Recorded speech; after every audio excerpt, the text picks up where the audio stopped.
Perludem, Menteri jadi Capres tak mundur bisa ganggu kerja Presiden.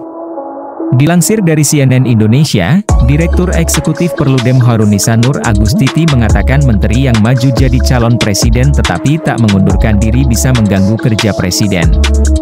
Sebab, menteri merupakan pembantu Presiden yang bertugas menyukseskan program-program pemerintah.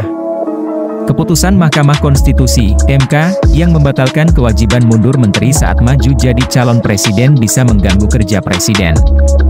Pernyataan Agustianti ini merespons keputusan Mahkamah Konstitusi (MK) yang membatalkan kewajiban bagi menteri untuk mundur jika maju dalam pemilihan presiden.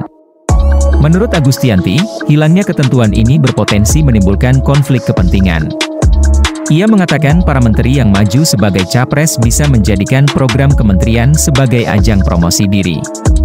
Agustianti pun menegaskan sudah sepatutnya para menteri yang maju sebagai capres tetap mundur meski diperbolehkan oleh putusan MK. Sebab, hal ini menyangkut etika bernegara. Apalagi, kata dia, jabatan menteri berbeda dengan jabatan politik lain yang diputuskan atas persetujuan bersama antara Presiden dan DPR. Diberitakan, MK memutuskan membatalkan ketentuan di UU Pemilu Nomor 7 Tahun 2017 yang menyatakan menteri atau pejabat setingkat menteri harus mundur ketika mencalonkan diri sebagai capres atau cawapres. Putusan tercatat dalam perkara nomor 68 PU 20/2022. Putusan itu pun mengubah aturan pada pasal 170 ayat 1 UU Nomor 7 Tahun 2017.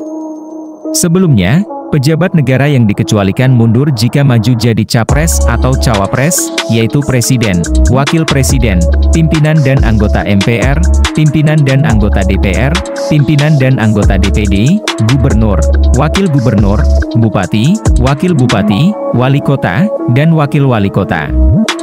Pada putusan perkara ini, MK menambahkan jabatan yang dikecualikan. MK memasukkan menteri sebagai pejabat negara yang tak perlu mundur saat maju jadi capres atau cawapres.